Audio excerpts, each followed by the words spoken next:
Predicación de Juan el Bautista, Mateo 3:1.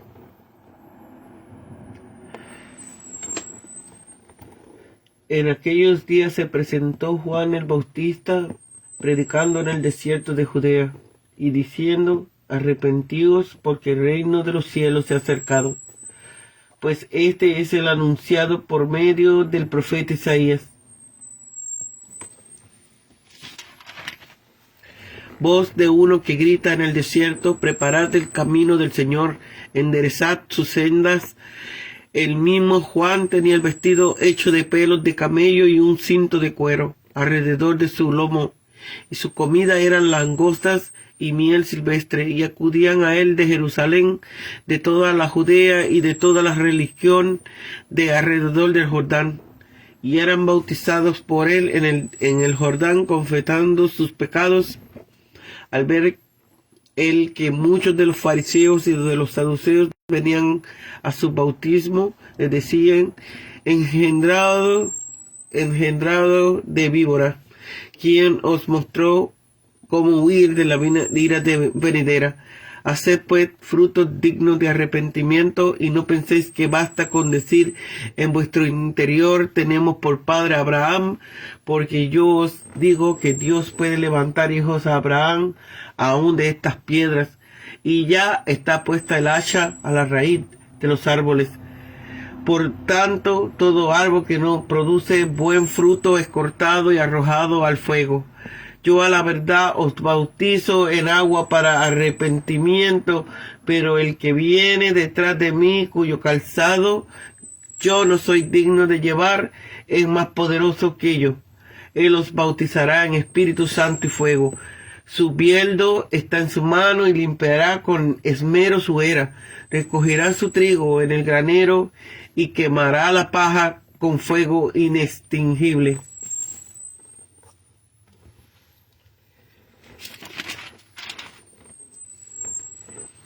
En aquellos días, aquí la narración sinóptica comienza con el bautismo de Juan, tal como es dada por Pedro en Hechos 1:22, desde el bautismo de Juan hasta el día en que de entre nosotros fue llevado arriba. El sumario de Pedro a Cornelio, muy semejante al bosquejo del Evangelio de Marcos. Mateo no indica la fecha de la aparición de Juan, como si da Lucas en capítulo 3. El 15º del reinado de Tiberio fue unos 30 años después del nacimiento de Juan, aunque no sabemos cuánto tiempo, después del retorno de José y María a Nazaret. Juan el Bautista. Juan significa don de Jehová, y es una forma abreviada de Johanán. Es descrito como el Bautista o el Bautizador, porque este es el rito que le distingue. Desierto de Judea. No se trata de un desierto completamente deshabitado, sino de una parte del casi no tan poblada como las demás, ya que había allí 6 ciudades con sus aldeas correspondientes. Fue en estas ciudades y aldeas donde Juan anduvo predicando: arrepentíos. El término arrepentido significa presentir, pensar de nuevo, impersonal. Juan no llamaba a la gente a que sintiese pesar, sino a cambiar, pensar después sus actitudes mentales y conducta. La Vulgata dice hacer penitencia. La vieja siriaca lo tiene mejor. Volveos. Reina 1969 dice: enmendaos. Esta es la gran palabra de Juan, y ha sido tristemente mal traducida. La tragedia de ello es que no tenemos ninguna palabra que produzca exactamente el sentido y ambiente del término griego. En griego hay un término que significa sentir, pensar, que es exactamente nuestra palabra arrepentirse, y que se emplea en Judas. Juan era un nuevo profeta con el llamamiento de los antiguos profetas: volveos, reinos de los cielos. Los apocalipsis judíos entonces existentes presentaban numerosas ideas escatológicas relacionadas con el reino de los cielos. No está claro cuál era la simpatía de Juan acerca de estas características escatológicas. En ocasiones se emplea un lenguaje vivido, pero no tenemos que limitar el horizonte intelectual y teológico de Juan al de los rabinos de su época. Él fue un estudioso original del Antiguo Testamento en su ambiente del desierto, sin ningún necesario contacto con los esenios que moraban allí. Su voz es una voz nueva que insta terror en el corazón de los teólogos del templo y de la sinagoga.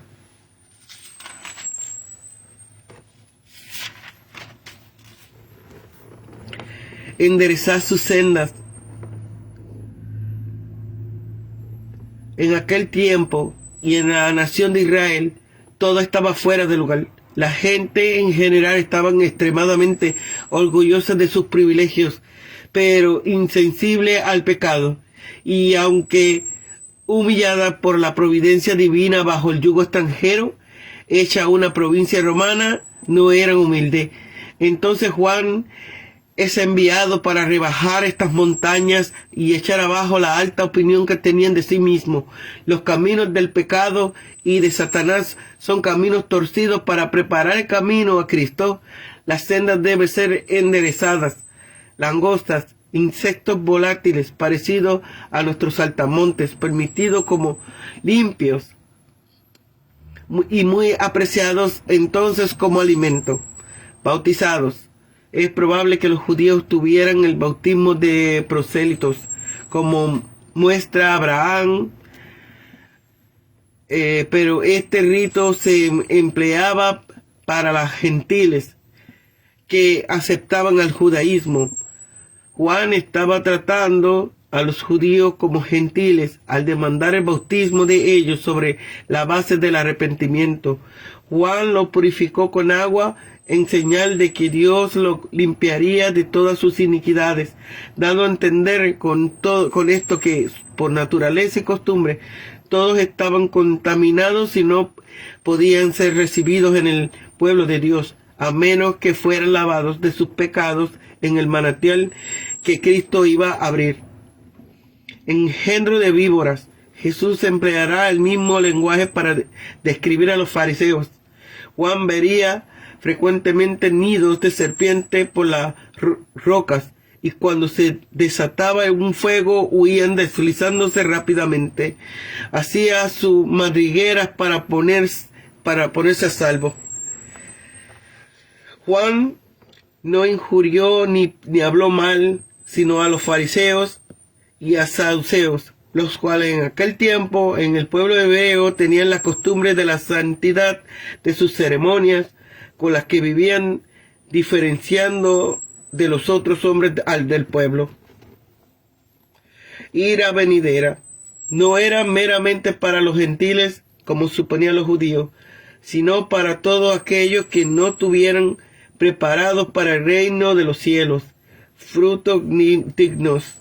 Juan exige pruebas de estos hombres, de su nueva vida, antes de administrarle el bautismo. El fruto no es el cambio de corazón, sino los actos que provienen de ellos.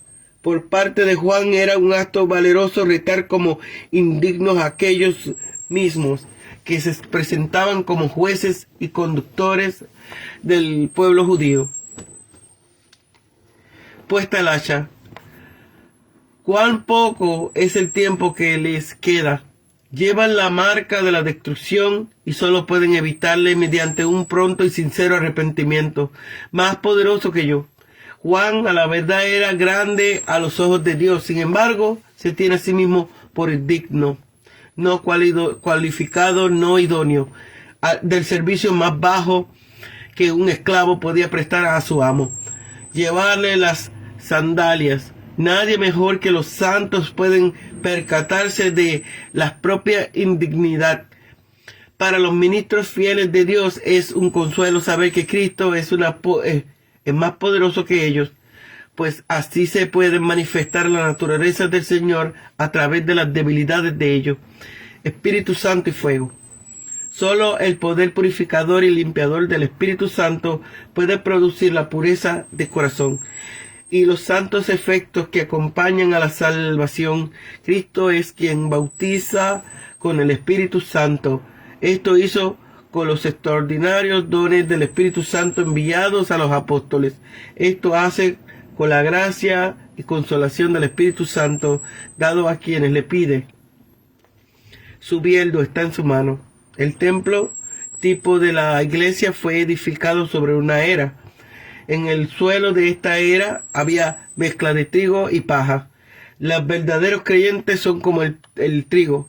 Los falsos profesantes son como la paja. Ambos están ahora mezclados, buenos y malos, en una misma profesión de fe.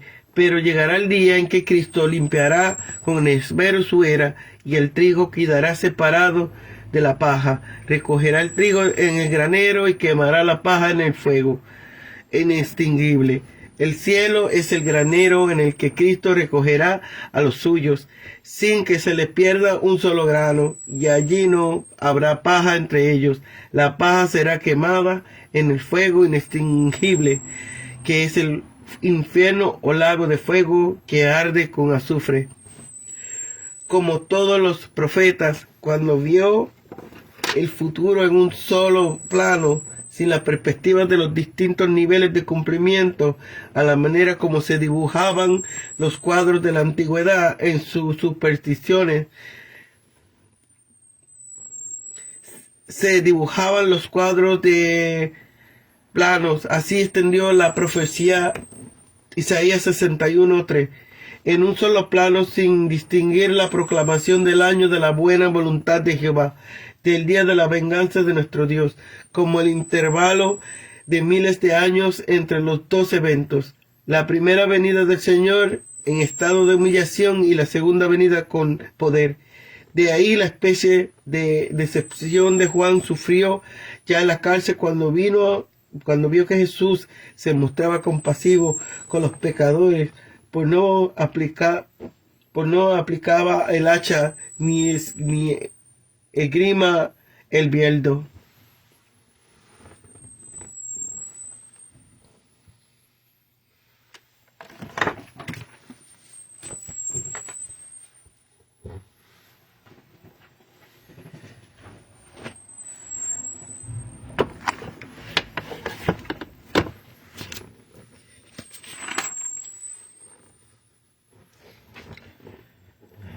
Entre Juan el Bautista prepara el camino.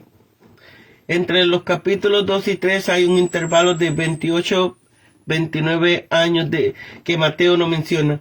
Durante este tiempo Jesús estuvo en Nazaret, preparándose para la obra que tenía por delante. Fueron años en los que no llevó a cabo milagros, pero en los que gozó de un perfecto deleite de los ojos de Dios. A los ojos de Dios. Con este capítulo llegamos al umbral de su ministerio público. Juan el Bautista era 6 meses mayor que su primo. Jesús entró en el escenario de la historia para servir como precursor del rey de Israel. Su improbable parroquia fue el desierto de Judea, una árida región que se extiende desde Jerusalén hasta el Jordán. El mensaje de Juan era: arrepentidos porque el reino de los cielos se ha acercado. El rey estaba a punto de aparecer, pero él no podía reinar y no reinaría sobre una gente que seguían aferrada a su pecado. Había que cambiar de dirección. Debían confesar y abandonar sus pecados. Dios estaba llamándole del reino de las tinieblas al reino de los cielos.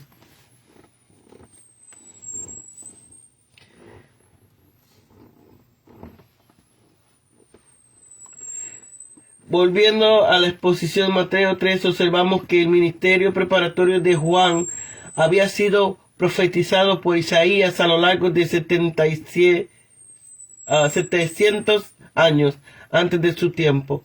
Voz que clama en el desierto: preparad el camino a Jehová, enderezad calzada en la soledad a nuestro Dios. Juan era la voz, la nación de Israel, hablando espiritualmente, era el desierto seco y estéril. Juan llamó al pueblo a prepararse el camino del Señor, arrepintiéndose de sus pecados y dejándolos y enderezando sus sendas, eliminando de su vida todo aquello que pudiesen estorbar su total autoridad. El atavio de Bautista estaba hecho de pelo de camello, pero no de suave y lujoso tejido de pelo de camello de nuestros tiempos, sino de burdo paño de un eremita. También llevaba un cinto de cuero. Era el mismo atavio que llevaba Elías, y tal vez servía para llamar la atención a la similitud entre la misión de Juan y la de Elías.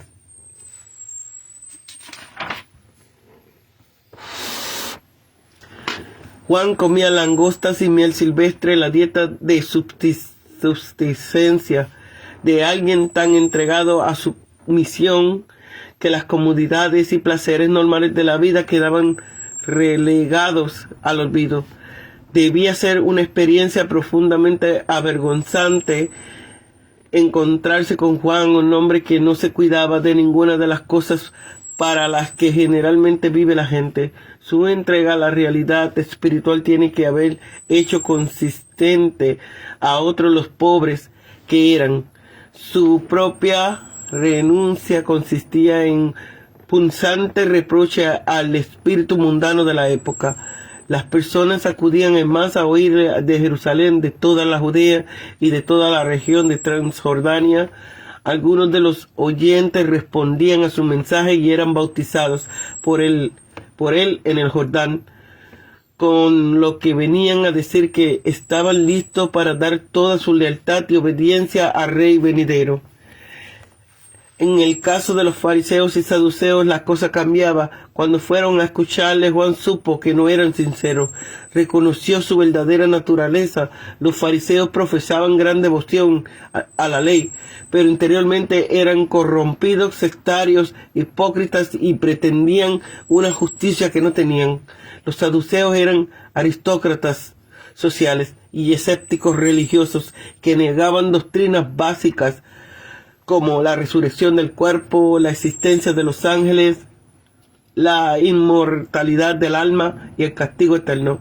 Por ello denunció ambas sectas como engendro de víbora, que pretendían desear huir de la ira venidera, pero sin exhibir señales de verdadero arrepentimiento.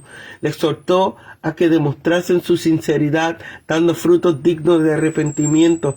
El verdadero arrepentimiento, como escribió, de nada sirve si produce solo unas pocas lágrimas, un espasmo de sentimiento y un poco de temor. Hemos de dejar los pecados de los que nos arrepentimos y andar en los caminos nuevos y limpios de la santidad. Los judíos debían dejar de presumir de la descendencia de Abraham,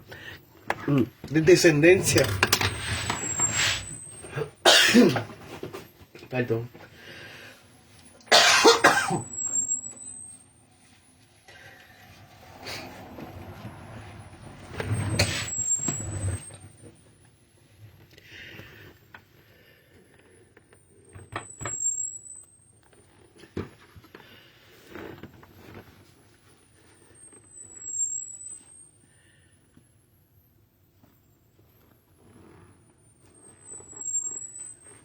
Los judíos debían dejar de presumir de su descendencia de Abraham como pasaporte para el cielo. La gracia de la salvación no se transmite en el nacimiento natural. Dios podía transformar las piedras del Jordán en hijos de Abraham mediante un proceso menos radical que la conversión de los fariseos y saduceos. Al decir que esta prueba está puesta el hacha a la raíz de los árboles, Juan estaba declarando que estaba a punto de comenzar una obra de juicio divino. La llegada y presencia de Cristo pondría a prueba a todos los hombres. Los hallados sin fruto serían destruidos igual. De todo árbol que no produce buen fruto es cortado y arrojado al fuego. Juan se había estado dirigiendo exclusivamente a los fariseos y a los saduceos, pero ahora aparentemente se dirigían a todos sus oyentes, incluyendo a verdaderos y falsos profesantes. Le aplicó que habría un significado diferente entre su ministerio y el del Mesías que estaba a punto de llegar. Juan bautiza en agua para arrepentimiento. El agua era ceremonial y no tenía poder para limpiar. El arrepentimiento, aunque fuese real, no lleva a la persona a una plena salvación.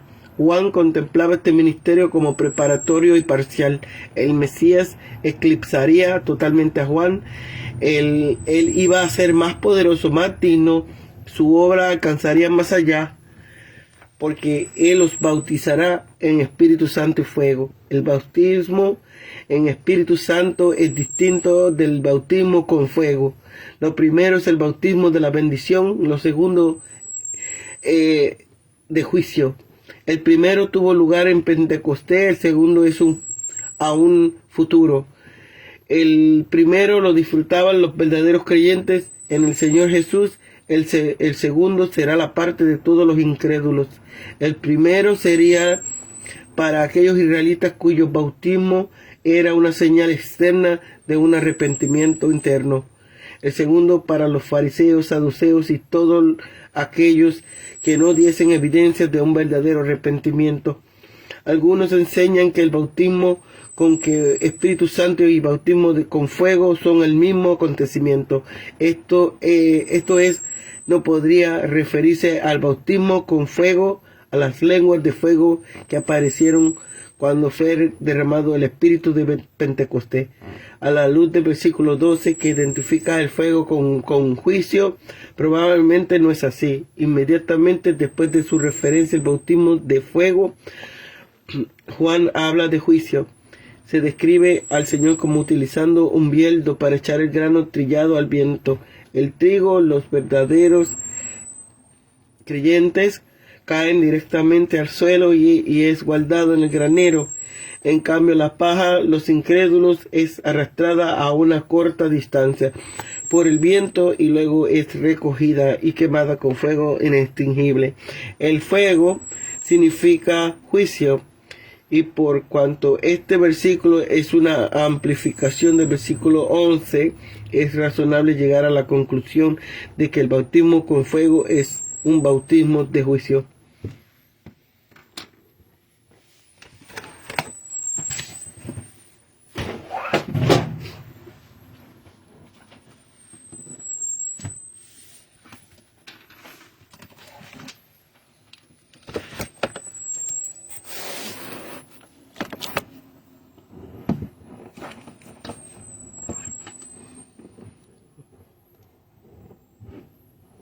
Relato de la predicación y del bautismo de Juan. El tiempo en que apareció en aquellos días o antes de aquellos días, mucho después de lo narrado en el capítulo anterior, que se refería a la infancia de Jesús, en aquellos días significa también en el tiempo fijado por el Padre, para el comienzo de la predicación del tiempo fijado por el Padre, para el comienzo del Evangelio, cuando el tiempo se había cumplido, tanto de Juan como de Jesús se dieron cosas gloriosas en su nacimiento y antes de su nacimiento, que habían dado ocasión de esperar muestras extraordinarias de la presencia y de poder divino en aquellos ya en su juventud, pero no fue así, excepto la disputa de Cristo, cuando tenía 12 años, con los doctores en el templo. Nada importante se nos dice de ellos hasta que llegan a la edad de 30 años, aparte de que antes de esa edad ambos cumplían la voluntad de Dios en sus respectivos lugares. Está el hecho de que los judíos no habrían admitido como predicadores autorizados a quienes no tuvieran la edad canónica, rabínica y sacerdotal. Mateo no dice nada de la concepción ni del nacimiento de Juan el Bautista, lo cual es referido con todo detalle por Lucas, sino que lo presenta ya en su plena madurez, como llovido del cielo para predicar en el desierto. Después de Malaquías no hubo ningún otro profeta, ni quien pretendiese serlo, hasta Juan el Bautista. El lugar donde apareció primero, en el desierto de Judea, no se trata de un desierto completamente deshabitado, sino de una parte del país no tan poblada como las demás, ya que había allí 6 ciudades con sus aldeas correspondientes. Fue en esas ciudades y aldeas donde Juan anduvo predicando. La palabra de Dios vino a Juan en un desierto. No hay ningún lugar tan cerrado que pueda excluir las visitas de la gracia divina. Fue en este desierto en Judá donde David se escribió el Salmo 63, que tanto habla de la dichosa comunión que tuvo con Dios. Juan el Bautista era sacerdote arónico, pero lo hallamos no oficiando en el templo, sino preparando en el desierto. En cambio, Cristo no era descendiente de Aarón, se presenta con frecuencia en el templo y sentado allí como quien tiene autoridad. Vendrá súbitamente a su templo el Señor a quien vosotros buscáis. Esto está escrito de Cristo, no de mensajero, el cual preparará el camino. El comienzo del Evangelio es un desierto, lleva ánimo a los desiertos del mundo gentil. Se alegrarán el desierto y la sequedad. Su predicación, esta fue la ocupación de Juan, puesto que el reino de Cristo ha de establecerse mediante la locura de la predicación. La doctrina que predicó fue la del arrepentimiento. Arrepentíos, la predicó no en Jerusalén, sino en el desierto de Judea, entre la gente sencilla del pueblo, porque incluso quienes se creen salvos de las tentaciones y alejados de las vanidades y de los vicios y de las grandes ciudades, no se pueden lavar las manos con inocencia, sino que han de hacerlo en arrepentimiento. El cometido de Juan era llamar a los hombres a que se arrepintieran de sus pecados. La palabra griega para arrepentirse, cambiar mentalidad. Así pues, Juan venía a decirles: cambiar de mentalidad, pensáis erróneamente, pensar cambiar de nuevo y pensar correctamente. El cambio de mentalidad provoca un cambio de conducta. Los que tienen sincero pensar de lo malo que han hecho, tendrán cuidado de no volverlo a hacerlo. Este arrepentimiento es un deber necesario y general en obediencia al mandamiento de Dios. También es una preparación necesaria para disfrutar de los consuelos del Evangelio de Cristo. Hay que buscar la herida para que pueda ser sanada. El argumento que usaba para incluir el arrepentimiento era porque el reino de los cielos se ha acercado. En el reino de los Cristo es el soberano, es reino de los cielos, no de este mundo. Juan lo predicó como que estaba cerca, al alcance de la mano. En él van entrando cuando...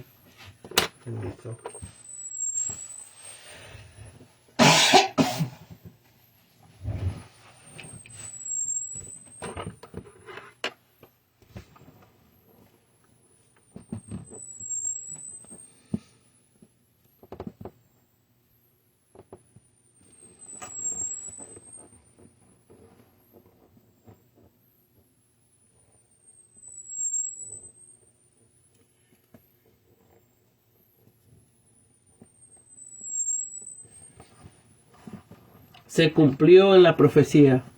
De él se habla al principio de aquella parte de la profecía de Isaías que más tiene que ver con el tiempo del Evangelio y con la gracia del Evangelio. Se habla aquí de Juan como de la voz de uno que grita en el desierto. Juan mismo dijo: yo soy la voz de uno que clama en el desierto. Dios es el que habla y da a conocer sus pensamientos por medio de Juan, y como un hombre lo hace por medio de su voz, en voz de uno que grita, para despertar y alertar del peligro y de remedios.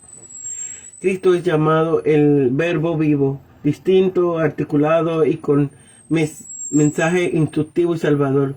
Juan, la voz en grito despierta la atención de los hombres. Cristo es el verbo, le instruye como alguien cuyo cometido es preparar el camino del Señor y enderezar sus sendas. Así lo hizo a los hombres de su generación en aquel tiempo y en la nación de Israel. Todos estaban fuera de lugar. La gente en general estaba extremadamente orgullosa de sus privilegios, pero insensible al pecado. Hecha una provincia romana, no era humilde. Entonces Juan es enviado para rebajar estas montañas. El atuendo con que apareció, su figura y estilo de vida, era grande a los ojos de Dios, pero vil y despreciado a los ojos del mundo, como lo fue en Cristo. La gente que acudía a él en Jerusalén y de todas las regiones de alrededor del Jordán. Grandes multitudes venían a él y de todas las partes del país. Todos eran gran honor, era un gran honor para Juan, aunque él no lo buscaba. Con frecuencia quienes no reciben, pues la gente lo estima y respeta en su interior más de lo que puede imaginarse. Esto dio a Juan una gran oportunidad de hacer el bien y demostró que Dios estaba con él. Era opinión general que el reino de Dios estaba para aparecer. Por eso había quienes pensaban que Juan era el Cristo. Quienes querían beneficiarse del ministerio de Juan tenían que salir con él al desierto, llevando su vituperio. Los que quieren aprender la doctrina del arrepentimiento tienen que salir deprisa y del ruido del mundo en busca del Espíritu, por los resultados que se echan de ver de los muchos que salían del bautismo de Juan. Pocos se adhirieron en realidad a él. Es posible encontrar una multitud de oyentes de primera fila, aunque entre ellos se hallen muy pocos creyentes verdaderos. El rito o ceremonia con quien admitía discípulos, quienes recibían sus enseñanzas y se sometían a su disciplina, eran bautizados por él en el Jordán, daban testimonio de un arrepentimiento confesando sus pecados. Los judíos estaban acostumbrados a justificarse a sí mismos, pero Juan les enseñaba a excusarse a sí mismo para obtener la paz interior y el perdón de los pecados en menester de arrepentirse y confesar el pecado, pues solo quienes son conducidos a sentir pesar y vergüenza de sus propias culpas quedan bien dispuestos a recibir a Jesucristo como su justicia. Los beneficios del reino de los cielos, que ahora estaba al alcance de la mano, eran sellados sobre ellos por medio del bautismo, pero los bautizaban con agua, en señal de que Dios le limpiaría de todas sus iniquidades. Se trata de un bautismo de arrepentimiento. El pueblo de Israel había sido bautizado en arrepentimiento en Moisés. La ley ceremonial consistía en diversas absoluciones, pero el bautismo de Juan apuntaba a la ley sanadora, la del arrepentimiento y la fe. Por el bautismo le obligaba a emprender una vida santa, de acuerdo con la profesión que había hecho. La confesión del pecado debe ir siempre acompañada de santas resoluciones. La enseñanza de Juan era sobre el arrepentimiento. Ahora tenemos el lado práctico de la enseñanza. La aplicación es la vida de la predicación. Así lo era en la predicación de Juan. ¿A quiénes la aplicaba? A los fariseos saduceos que acudían a su bautismo. Los fariseos eran celosos de las ceremonias y de las tradiciones de los ancianos. Los saduceos se iban al otro extremo, pues eran poco más que teístas, ya que negaban la existencia de los espíritus y de sus vidas de ultratumba. Nótese que las aplicaciones eran muy sencillas y concretas, bien dirigidas a la conciencia de cada uno. Juan habla como quien ha venido no a predicar entre ellos, sino a predicarles a ellos. No se avergüenza al parecer en público, ni se atemoriza entre el rostro de los hombres. Sus primeras palabras de alerta y de convicción, sin paliativo, comienza ásperamente. No le llama rabí, no les da títulos, mucho menos aplausos. A los que están acostumbrados estaban, a los que tan acostumbrados estaban. El título que les da es engendrado de víbora. Cristo les dio el mismo título. Eran generación y descendencia de quienes habían tenido el mismo espíritu, de modo que habían en ellos una disposición congénita. Y era toda una generación de víboras, porque todos ellos eran iguales. Aunque fuesen enemigos unos de otros, todos se coligaban para el mal. En cosa muy apropiada, el que los ministros de Cristo tengan la osadía de mostrar a los pecadores su verdadero estado, el toque de alarma que les da, quien os estorbó, quien os mostró a huir de la ira venidera. Esto demuestra que todos ellos estaban en peligro de caer bajo la ira de Dios. Era casi un milagro esperar de ellos ningún buen efecto.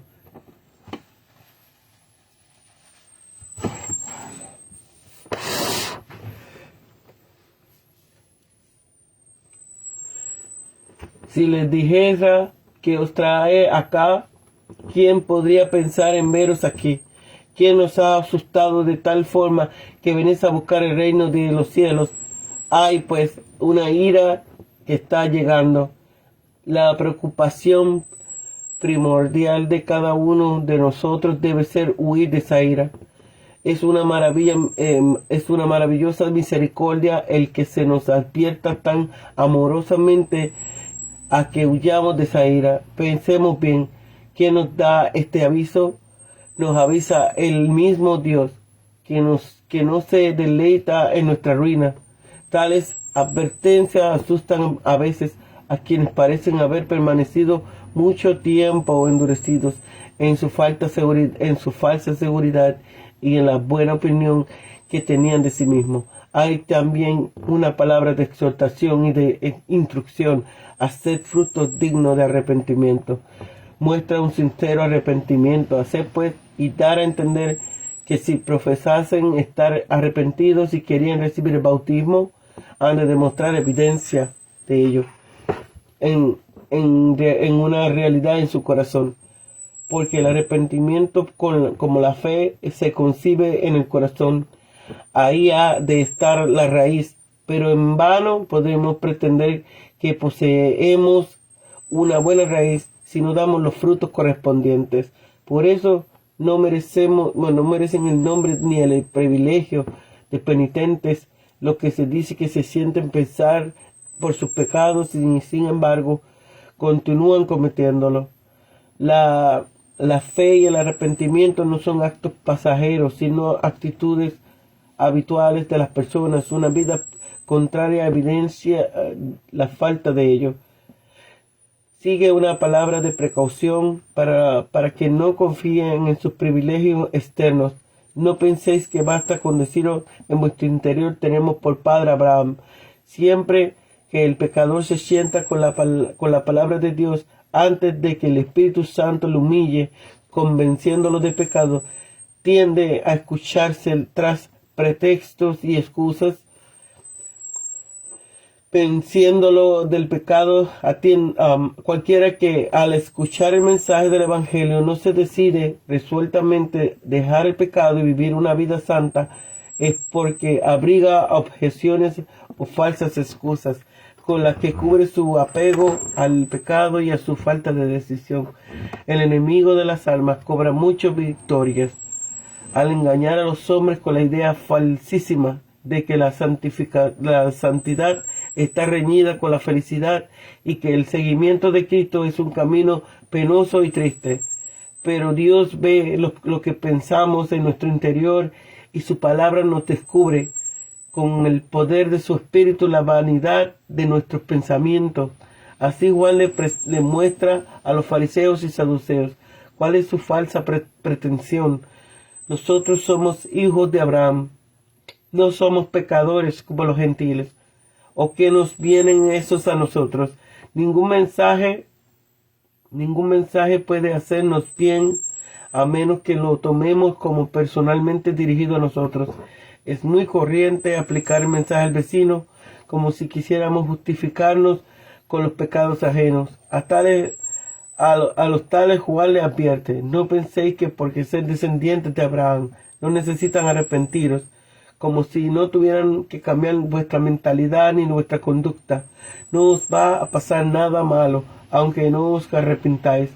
Es una vana presunción creer que el tener buenos parientes vamos a estar a salvo. Aunque nosotros mismos no seamos buenos, ¿de qué nos va a servir eso si no nos arrepentimos y llevamos una vida consecuente?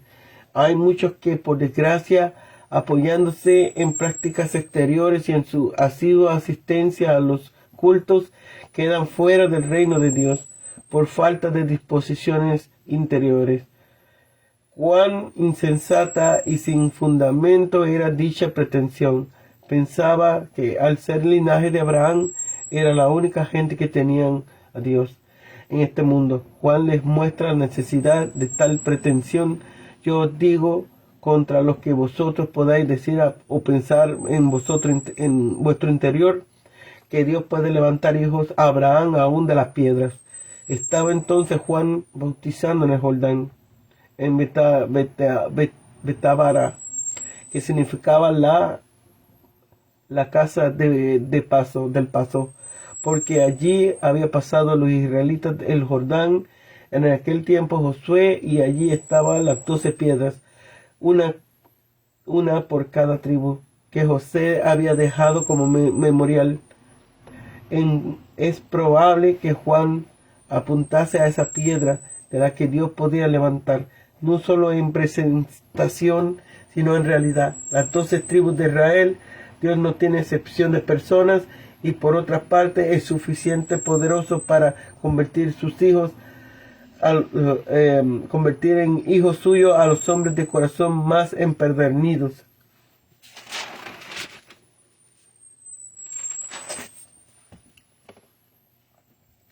También hay una palabra de terror para los infatuados y autosuficientes fariseos y saduceos y los demás judíos que no se percataban de las señales de los tiempos ni del día de su visitación. El reino de los cielos está cerca. También lo estaba la ira de Dios. Por eso le advierte: cuán poco es el tiempo que les queda. Ya está puesta el hacha a la raíz de los árboles. Lleváis la marca de destrucción y solo podéis evitarla mediante un pronto y sincero arrepentimiento. Mirad que yo vengo pronto. Quizás esta era la última oportunidad, por tanto ahora o nunca. Si no ponéis en regla vuestra situación actual, cuán sombría va a ser vuestra suerte futura.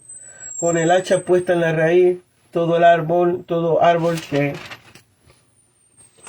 no produce buen fruto, por alto que sea en dones y honores, por muy verde que aparezca en vitalidad, naturaleza y en prácticas exteriores, va a ser cortado, desechado de la viña de Dios, como indigno de ocupar en ella en un lugar, y arrojado al lugar por la ira de Dios, como es apropiado para los árboles estériles y demás corrompidos. Para que otras cosas son útiles, lo que no sirve para el fruto ha de servir para el fuego. Una palabra de instrucción acerca de Cristo. Toda predicación genuina del Evangelio ha de estar centrada en la persona de nuestro Señor Jesucristo. La dignidad y la preeminencia de Cristo sobre Juan. Véase cuánta humildad habla de sí mismo como para mejor engrandecer a Cristo. Yo a la verdad os bautizo en agua, es lo que más puedo hacer, pero el que viene detrás de mí es más poderoso que yo. Juan a la verdad era grande ante los ojos de Dios, mas en ningún momento otro nacido de mujer, más que ningún otro nacido de mujer. Sin embargo, se tiene a sí mismo como indigno, no idóneo, no cualificado, del servicio más bajo. Por las finales diferencias de su juicio, subiendo está en su mano, ahora se presenta como refinador, que era en su iglesia, el templo, tipo de la iglesia fue edificado sobre una era. La paja será quemada en el fuego, inextinguible que es el infierno o lago de fuego que arde con azufre. Como todos los profetas, Juan vio el futuro en un solo plano, sin la perspectiva de los distintos niveles de cumplimiento o la manera como se dibujarían los cuadros de la antigüedad. En su superstición de planos, así extendió la profecía de Isaías 61, del 1 al 3, en un solo plano, sin distinguir la proclamación del año de la buena voluntad de Jehová, del día de la venganza de nuestro Dios, con el intervalo de miles de años entre los dos eventos: la primera venida del Señor en estado de humillación y la segunda venida con poder. De ahí la especie de decepción que Juan sufrió ya en la cárcel cuando vio que Jesús se mostraba compasivo con los pecadores, pero no aplicaba el hacha ni esgrima el vildeldo.